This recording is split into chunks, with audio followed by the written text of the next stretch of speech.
All right, one of the armed robbers who police dubbed the Backdoor Bandits. Well, that robber is going to spend the next 14 years in prison because of these crimes. Ryan Churchill and 3 others held up 13 businesses in Claremont and La Jolla.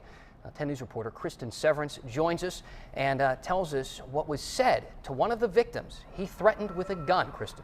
Yeah, Dan, we heard from him in court. Churchill said he would be happy to be made an example of because of what he's done. He said sorry to the victims for the trauma he put them through.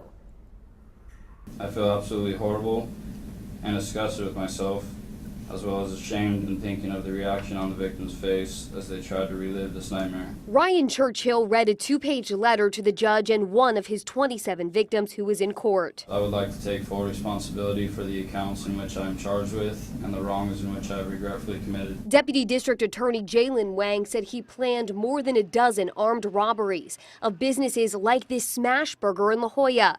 Wang said Churchill and 3 others held up 27 victims and made out with nearly $5,000. Police called them the Backdoor Bandits because they always came through the back door. Churchill said in court he was desperate to raise money. If he didn't, someone he loved who was terminally ill would die. It was an extremely naive, irresponsible, and intolerable way to go about things, and I am fully aware of that. Wang didn't seem impressed with his reasoning. He planned these robberies. There were 13 separate locations, 27 separate victims that he held up and stole from. The 23-year-old was sentenced to 14 years and 4 months in prison. He said he deserved it and apologized to his victims. I'm happy to be made an example out of, since I would never want someone thinking what I did was okay.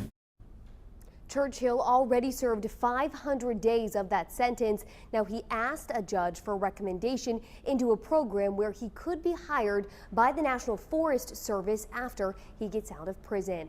In the studio, Kristen Severance, 10 News.